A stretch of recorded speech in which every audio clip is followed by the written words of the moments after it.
Alléluia. Gloire au Seigneur. Amen. Gloire au Seigneur. Je suis très heureux ce matin pour son amour et sa grâce pour nous. Ce matin encore, Dieu nous a fait grâce. Je croyais que tout était fini, mais Dieu a permis que je puisse être encore là. C'est une grâce. Alléluia. Donc je salue tous, l'homme de Dieu, et ainsi que tous les responsables. Que la grâce de Dieu soit avec vous. Amen. Mais un peu en attendant, ça ne se fait pas sur moi. Et je veux que l'homme de Dieu doit interdire. Les musiciens font partie de ceux qui servent Dieu et doivent écouter tout ce que Dieu fait. Ce ne sont pas les spécialistes de Dieu. Et aussi, ils ont besoin de salut. Donc, une fois qu'on finit, ça reste à sa place. Il doit écouter, il doit comprendre, il doit se laisser enseigner. C'est important. Donc, généralement, je n'accepte pas ça. Amen. Donc, prochainement, je sais que vous n'allez plus faire. Gloire au Seigneur Jésus. Voilà, nous sommes très heureux. Disons merci au Seigneur. Prenez vos Bibles maintenant. Alors, notre thème, lèvons-nous et bâtissons. Durant toute une semaine, l'homme de Dieu disait que ça fait une semaine que nous sommes là. C'est vrai. Moi aussi je suis très heureux, tout comme vous, pour cette opportunité. Alléluia. Et de ce que vous nous avez accordé ce moment, c'est une confiance et c'est une joie pour moi. Alléluia. Donc, que le nom de Dieu soit glorifié. Alors, ce matin, nous allons continuer. Et le passage que nous allons voir ce matin, nous allons méditer dans quelques points ou bien quelques éléments aussi importants qui parlent de comment nous devons faire pour bâtir l'œuvre de Dieu. Et surtout aujourd'hui, alors le sous-titre que j'ai donné à ça, c'est courir vers le but et remporter le prix. Alléluia. Si nous ne savons pas qu'en servant Dieu, il y a un prix, en contribuant notre part de responsabilité dans l'œuvre de Dieu à un prix, alors nous allons travailler comme si c'est quelqu'un qui nous récompense. C'est ça qui fait que généralement, beaucoup travaillent, mais travaillent mal. Soit ils travaillent dans le but d'impacter le pasteur, dans le but, c'est-à-dire d'influencer le pasteur ou influencer quelqu'un, ou bien par lui-même, il se dit, ah, si j'ai eu un poste, alors si je n'ai pas de poste, bien propre, je ne travaille pas. Donc, dans l'église, nous trouvons toutes ces personnes. Mais vous allez comprendre pourquoi, quand Dieu nous appelle à œuvrer, à bâtir, pourquoi il nous demande à ce que chaque personne puisse se dire qu'il est qualifié et de le faire. Selon lui, c'est parce qu'il y a des récompenses que Dieu fait, ou que Dieu donne. Alors, nous allons lire d'abord dans Philippiens, nous allons voir l'apôtre Paul, il va nous parler, pour nous faire comprendre qu'un prix, il y a quelque chose que nous cherchons. Et si nous ne comprenons pas ça, alors, mes amis, nous allons mal servir et nous serons mal récompensés. Alléluia. Lèvons-nous et bâtissons. Donc, nous avons vu durant les 4 jours, je ne vais pas revenir là-dessus, parce que j'ai remarqué que presque tous ont suivi l'enseignement ici. Donc, nous allons continuer pour avoir le temps. Alors, au chapitre 3, et les versets 13 et 16. L'apôtre Paul dit, frère, je ne pense pas l'avoir saisi, mais je fais une chose, oubliant ce qui est en arrière et me portant vers ce qui est en avant. Je cours vers le but pour remporter le prix de la vocation céleste de Dieu en Jésus-Christ. Nous tous, donc qui sommes parfaits, ayant cette même pensée, et si vous êtes en quelque point d'un autre avis, Dieu vous aidera aussi là-dessus. Seulement, au point où nous sommes parvenus, marchons des mêmes pas. Alléluia. L'apôtre Paul parle aux Philippiens. Il leur parle de leur vocation, c'est-à-dire de ce que Dieu les a appelés en lui, comment ils doivent se comporter. Et comment chacun aussi doit faire quand il est dans la présence ou quand il est dans la maison de Dieu. D'abord, en parlant de l'identité de chaque enfant de Dieu, l'apôtre Paul, ici, va dire aux Philippiens, à nous, c'est ce matin, que chacun d'entre nous doit oublier son passé. Alléluia. Le passé retient beaucoup de personnes qui les empêchent d'aller vers le succès, d'aller vers l'excellence. J'aimerais, peut-être que depuis l'enseignement a commencé avec ce thème, beaucoup ont été sur la route, alors blessés par quelqu'un, soit ici ou ailleurs, et parce qu'on t'a blessé, maintenant, au lieu de te lever pour entrer dans le jeu, afin que l'œuvre de Dieu puisse aller de l'avant, alors tu t'appuies ou tu regardes le passé. Je voudrais te dire, laisse le passé. Notre passé, qui n'apporte pas le meilleur en nous, peut être un obstacle pour ton succès. Et il faut que chaque personne puisse le reconnaître. Donc l'apôtre Paul veut nous dire que nous avons à faire une course.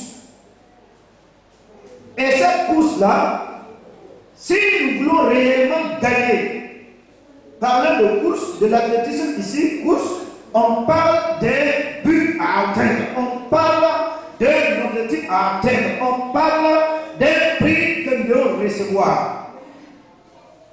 Mais comment voulez traîner des bagages derrière vous si vous voulez arriver à temps en suivant les principes?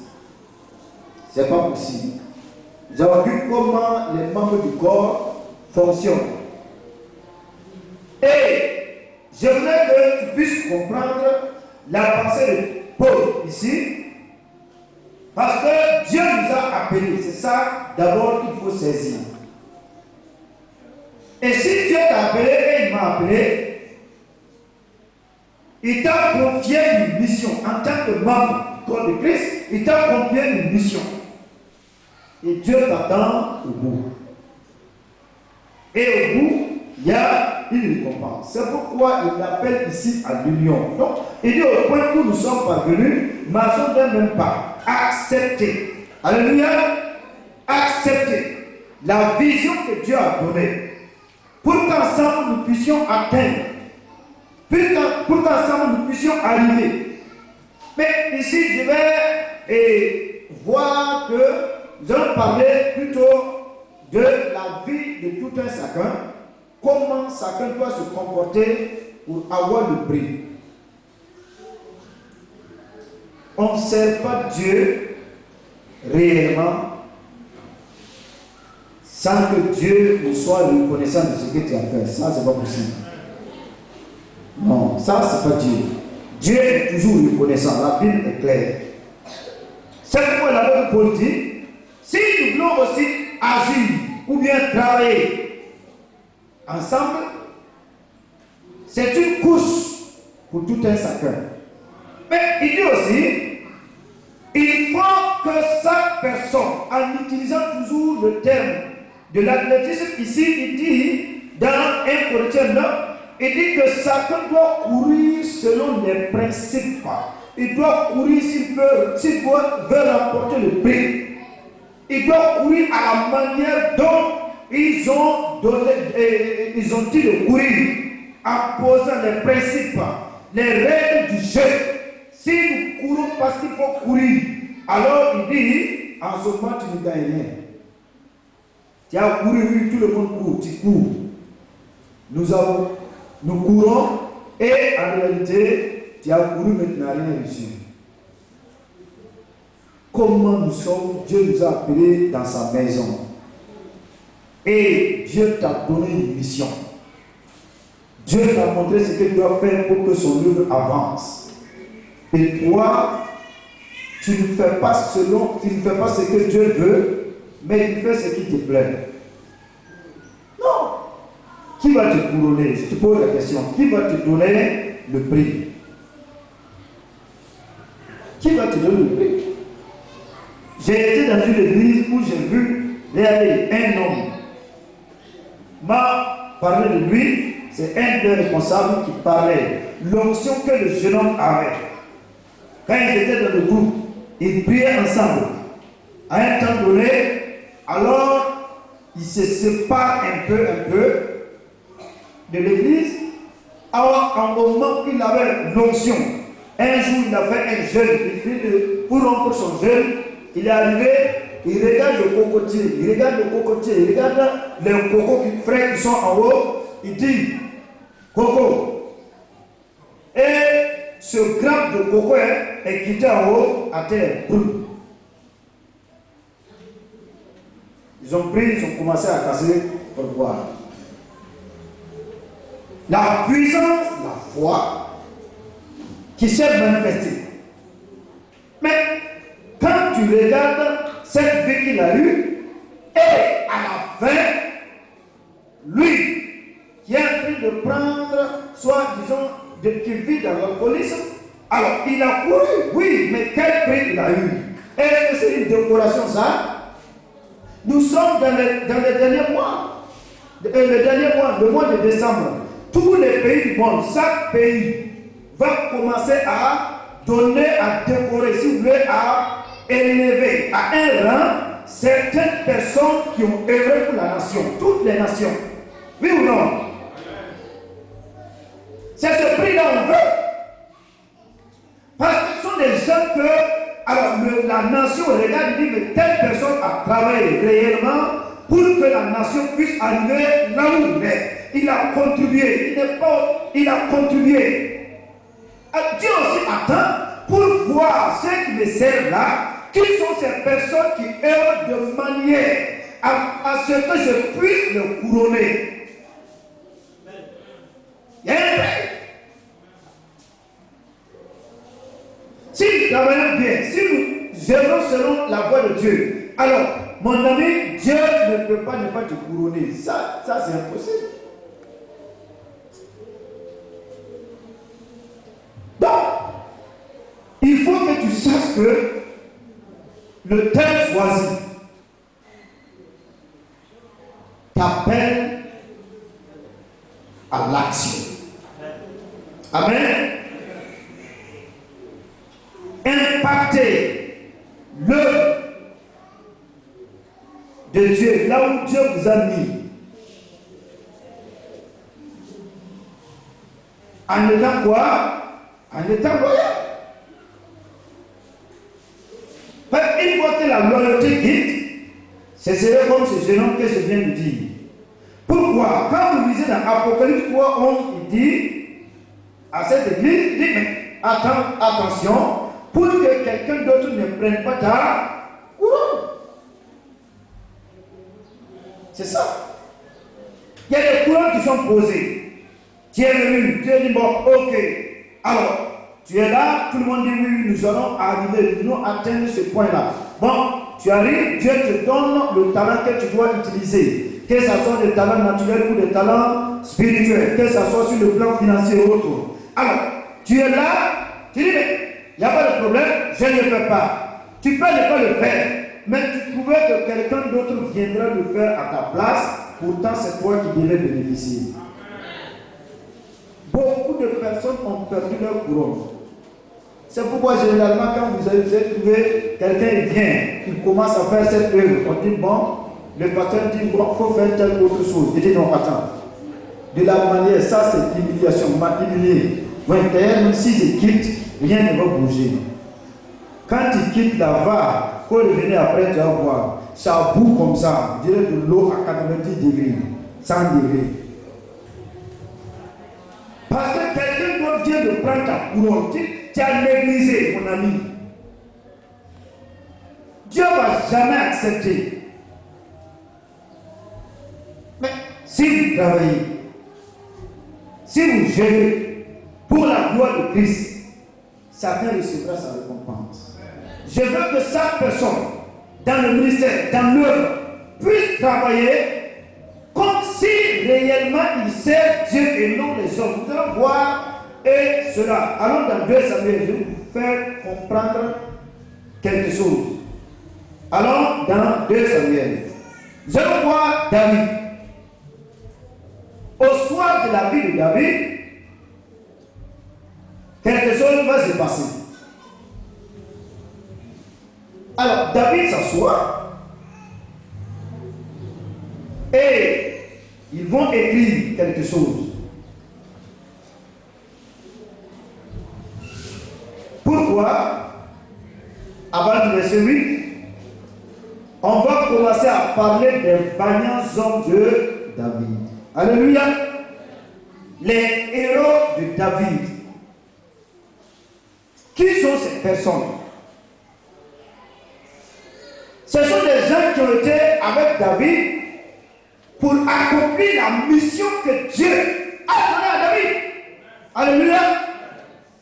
Alors, donc, si on dit lève-nous et baptisons, ça veut dire que Dieu a un plan, mais il va choisir les uns les autres et rassembler toutes ces personnes afin que cela puisse se manifester, être manifeste. Mais il est à toi et moi d'accepter de travailler de la manière à ce que nous puissions être. Alors ceux-là dont Dieu peut désigner, voici les héros, non les hommes même de Dieu. Regardez les surveillants, vous pouvez lire à partir du verset 8 jusqu'à la fin. Je vois que David, il avait 37 hommes que Dieu a mis à part et qui a déclaré que ces gens sont de véritables vaillants. Dieu t'a appelé dans ce ministère, oui ou non? Maintenant, je te pose la question. C'est à quel lieu tu es? Est-ce que tu es rentré dans l'annale ou bien dans le journal de l'église même? Est-ce que tu es rentré dans le petit journal de Dieu où il a déposé pour écrire les œuvres des chrétiens? Est-ce que Dieu mentionne un bien ou bien il mentionne quoi? Car tu fais au point que Dieu déjà mentionne. Je te pose la question.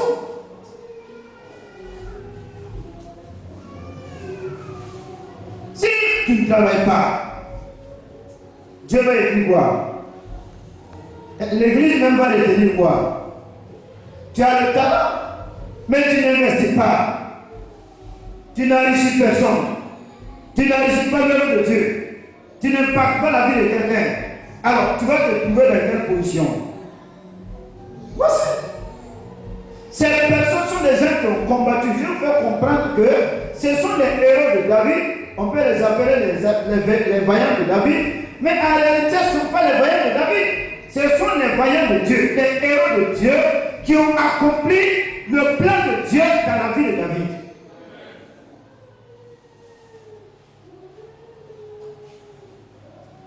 Qu'est-ce que tu fais? Si c'est le domaine de l'intercession, dans le domaine des finances, dans le domaine alors de l'évangélisation, dans tous les différents domaines de l'église, je te pose la question, où est-ce que tu es? Tu es un héros? Tu es héroïne? Est-ce que ton nom est écrit à quelque part? Tu vas me dire, est-ce qu'il y a des noms aussi pour ça? Il y a des noms. On va voir plus tard que Jésus même a fait ça. Il a regardé les gens. Il dit comment ils opèrent.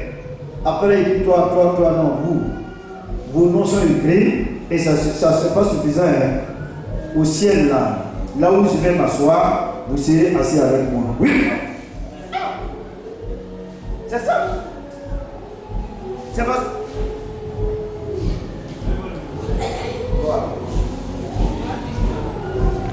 parce que Dieu a vu que sa personne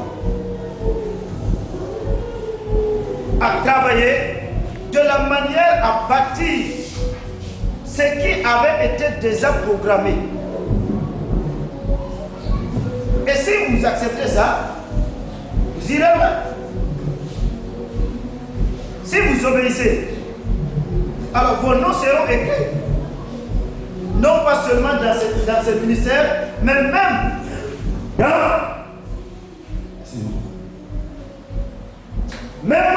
avec, disons, dans le journal de Dieu. Dieu a un journal. Alors, regardez. Ces 37 personnes-là. Dans ces 37 personnes, vous allez trouver le nom d'une personne qui a influencé. Regardez bien, quelqu'un qui a influencé la vie de David, influencé la vie du peuple d'Israël. Et vous ne verrez jamais son nom parmi les vaillants. C'est pour les vaillants de David. Il s'agit de qui? Joab, le chef de l'armée. C'est lui qui était le chef de l'armée de David. L'homme qui allait partout, combattait, qui ramenait des victoires. L'homme numéro 1 de David, le cœur de David. Depuis le début, c'est Joab. Mais quand tu dis ici, parmi les vaillants hommes, il n'y a pas Joab. Joab n'a pas combattu de manière à remporter le prix. Il a combattu à un temps donné. Alors David le regarde, David ne peut plus le contrôler. Il y a des gens comme ça. Il y a des gens, quand ils viennent là à la maison travailler, à un temps donné, vous leur donnez la confiance. Il arrive à un certain point, il dit maintenant, chef, tu ne peux plus me contrôler. Moi aussi, je dois agir comme je veux. Il n'est plus contrôlable. Or, quand tu n'es plus contrôlable par la hiérarchie, tu es en danger, tu es appelé le jeune de Dieu. Ces personnes stagnent le ministère, ces personnes vont stagner l'édifice. C'est-à-dire, comment dire, même si c'est une œuvre que vous voulez bâtir, s'il y a une personne comme ça, l'œuvre s'arrête. Il va y avoir deux têtes maintenant. Mais comment Dieu peut couronner quelqu'un de la sorte? Il ne peut pas. C'est pourquoi nous devons travailler avec humilité. L'apôtre Paul a bien dit, si l'athlète ne court pas selon les règles du jeu, il n'a pas de prix. Nous avons été appelés tous à servir le Seigneur. Mais je t'appelle à servir le Seigneur selon sa volonté. Servez-le avec humilité, servez-le en regardant les leaders, comment ils vont vous guider. Servez sans qu'il y ait la rébellion en vous. Servez sans qu'il y ait quelque chose d'opposition en eux. Mais Dieu a disposé les choses simplement. Et quand tu sers ainsi, tu sais que tu ne sers pas un homme. C'est quand Joab a commencé à se dire que non, c'est David, je sers là, que tout a changé. Tout a changé. Et pourtant, regardez bien, quand vous allez voir quelqu'un qui ne devait même pas être là, qui était parmi les héros de David. Il s'agit de qui? Cet homme-là, c'est Élie. Celui-là que David a tué et prendre sa femme fait partie des vaillants hommes de David. Tu as compris? Pourquoi? Lorsque vous lisez bien, la Bible dit, quand David, dans 2 Samuel 11, avec le verset 10, Dieu voit que quand David voulait le tuer, David dit viens. Il vient, il lui donne à boire. Il est saoulé, il dit, va te coucher à la maison. Il dit, mais l'alcool ne peut pas enlever ma loyauté. Il dit, non, pourquoi? L'âge de l'Éternel est au combat. Mes frères et les enfants d'Israël sont au combat. C'est moi, je vais aller à la maison pour caresser les pieds de ma femme. Non, toi aussi, roi. Donc, il a eu combat autour de qui? L'âge de l'Éternel. Alléluia. C'est ça. C'est que Dieu, comme ça. Bâtissez sans regarder les hommes. Bâtissez sans regarder autour de vous. Ne regarde pas le mauvais conseiller. Lui ne peut pas manquer, il va venir. Ne regarde pas ceux qui trouvent toujours des alibis, des points faibles des gens. Peu importe, ça ne te regarde pas. C'est le Seigneur Dieu t'a appelé au service, mets-toi à l'heure à l'esprit. C'est ce que cet homme a fait. Donc, c'était obligé pour Dieu de le faire et de le mettre dans son carnet là pour qu'il soit qualifié et du rang des vainqueurs, du rang des héros. Qu'est-ce que tu fais, mon ami? Il y a beaucoup de choses à faire dans la maison de Dieu. L'intercession, il y en a? Oui ou non?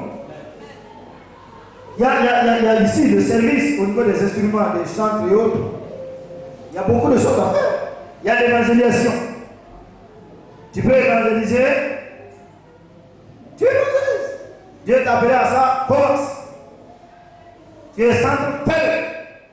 Tu intercèdes, fais-le. Dieu te met à cœur de soutenir par des finances, fais-le.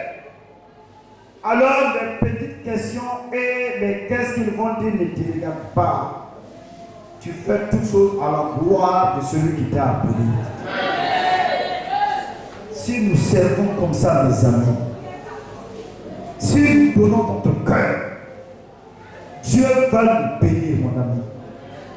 C'est pourquoi il dit qu'il honore, il honore, Dieu honore des gens, Dieu honore. Soyez là seulement. Servez. Avec tout un bon cœur. Mettez-vous à l'œuvre. Obéissez aux appels. Quand on dit venez, on va faire ça. N'attends pas pour dire mais pourquoi. Le pourquoi ne te regarde pas, mon ami. Tu sais Dieu, tu sais.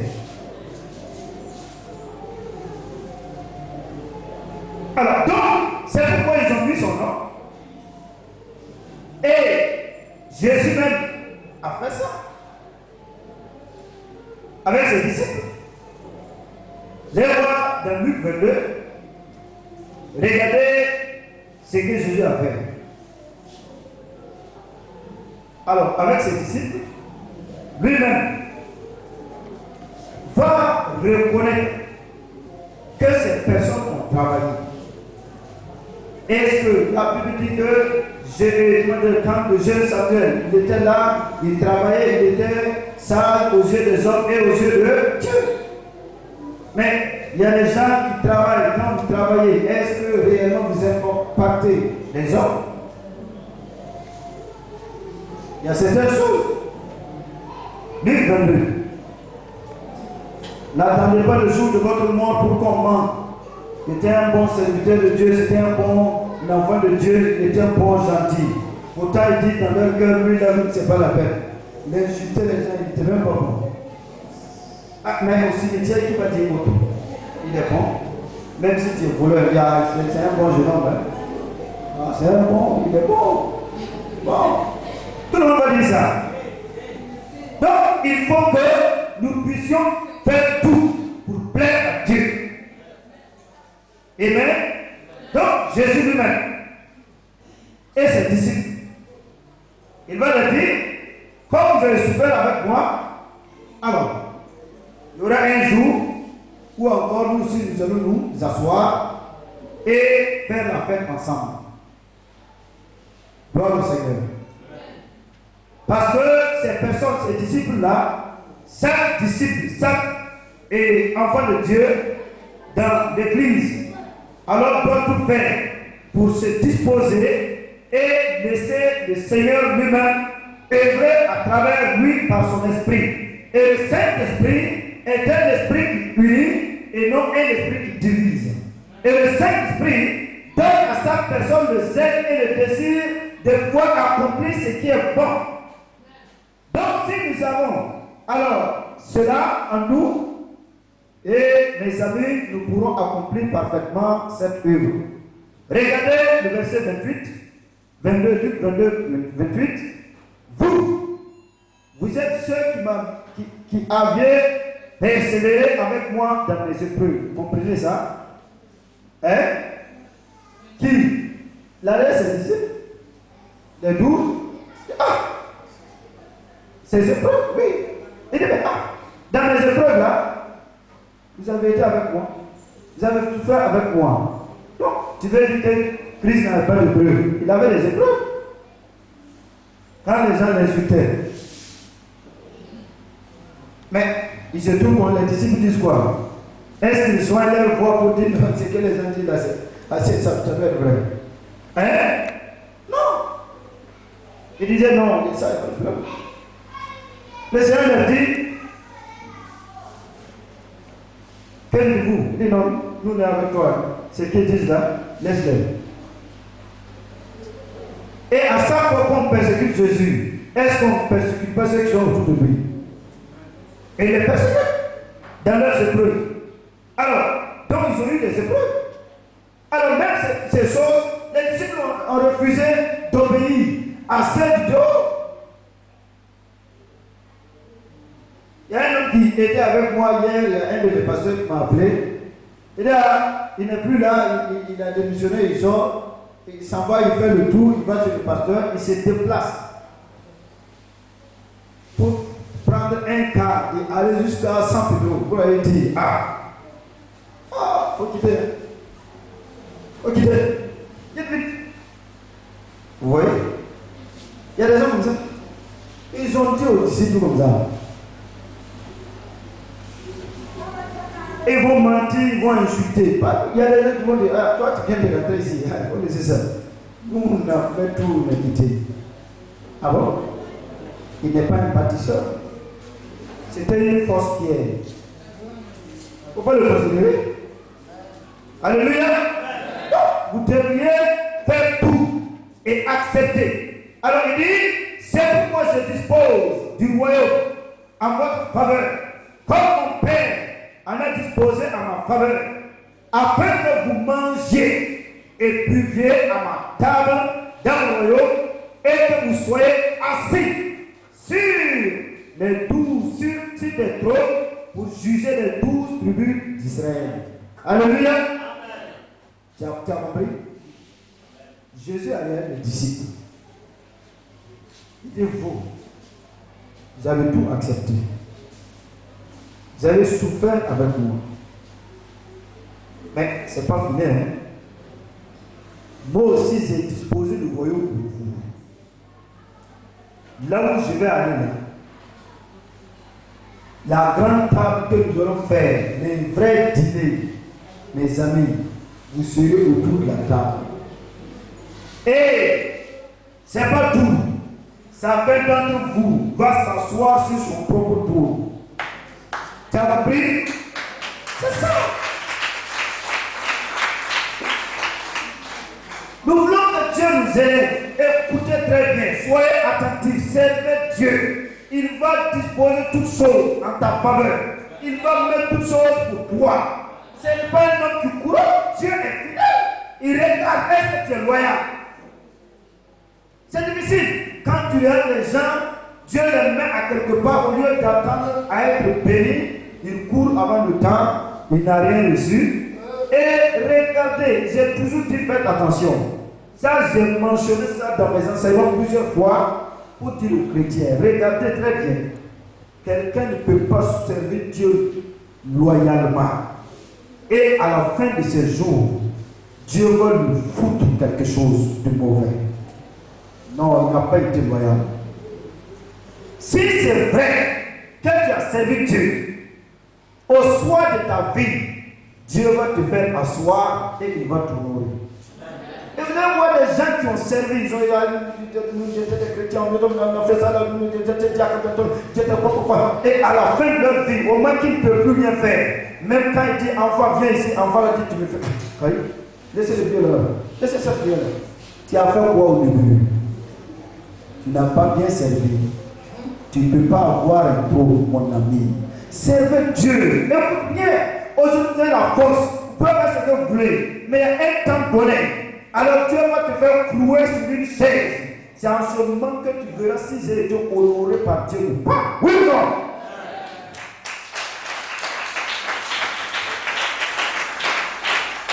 C'est ça. C'est à la fin qu'on attend pour moi. C'est à la fin, c'est pas le début, non. Donc, vous devez tout faire. Parce qu'il y a un prix. Joignez votre voix, joignez et disons, mettez votre main là où Dieu vous appelle à faire, sans regarder à quelque part, mais tout en observant, tout en regardant celui qui vous a appelé.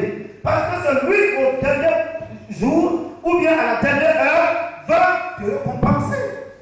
Le prix, c'est là. Alléluia. Et mes amis, je vous encourage à travailler. Ceux qui avaient baissé la carte, révélez-vous. Vous ne servez pas un homme. Vous servez Dieu. Alléluia. Jésus a raison. C'est pourquoi David aussi a pris soin de dire, mentionnez, mettez tout, mettez. Il y a des gens même que j'ai tués, mais ils sont des héros. Mettez-les, mettez-les. Ce sont des héros. Il a reconnu. Dieu n'est pas ingrat pour oublier. Si Jésus a saisi leur nom dans son cœur, et leur promet encore la grâce à venir, mon ami, toi aussi. Dans l'église aussi, je voudrais que tu fasses au point que, il n'y a pas quelque chose qui n'a pas d'histoire. L'église a une histoire. Oui ou non? Oui, je vois le pasteur avec un registre en train d'écrire des annonces et autres. Ça fait partie de l'histoire de l'église, oui ou non? Mais il faut tout faire pour que ton nom soit quelque part ici gravé, qui a bien travaillé. Dans le cœur de ses serviteurs, il faut que tu trouves une place. Tu as compris? Parce que si tu le fais, tu auras la bénédiction. C'est ce matin. Pour que nous puissions comprendre et encourager chaque personne à se lever, à travailler. Non pas comme les autres travaillent, avec hypocrisie, mais avec une vérité réelle. Il faut que tu sois humble. Alléluia. Il faut que tu obéisses. Même si tu entres ici dans le ministère et que tu es un champion, un multimilliardaire, tu n'as rien à diriger les leaders. C'est ça. Tu connais ta position en matière des affaires, ça c'est dehors. En ce qui concerne Dieu, toi aussi tu baisses tout ça, tu te mets à genoux. Et Dieu va te bénir. Dieu va te lever. Dieu va te couronner. Fais ce qu'on te dit de faire. Ce matin, je veux que chaque homme, chaque femme, les enfants, d'un commun encore, chacun crie dans son cœur pour dire, nous irons jusqu'au bout. Et que chacun dit dans son cœur, je bâtirai cette œuvre. Et que chacun aussi continue de se dire en lui-même, plus jamais rien ne va m'arrêter de servir fidèlement mon Seigneur. Alléluia. Qui est prêt pour œuvrer pour le Seigneur? Qui est prêt? Alléluia. Dieu nous attend. Et Dieu va couronner à cause de ta fidélité, à cause de ta loyauté. parce que tu travailles pour être couronné. Et tous, nous avons besoin de couronne. Si tu travailles bien, Dieu va te couronner. Il va couronner tes enfants et les enfants de tes enfants. C'est surtout ça aussi qui est important. Mais ne travaillez pas avec hypocrisie.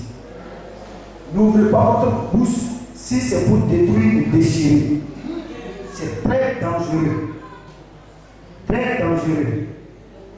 À tout moment que tu vas ouvrir ta bouche, c'est pourquoi l'apôtre Paul dit, s'il y a une parole qui doit sortir de ta bouche, que ça soit une parole assaisonnée de sel. C'est-à-dire pour toi, tout ce qui est négatif ne doit jamais sortir de ta bouche. Alléluia. Amen. Là où je suis, même les païens m'appellent ou disent, quand ils me voient, même si tu es païen, tu me vois, tu me salues, sois béni.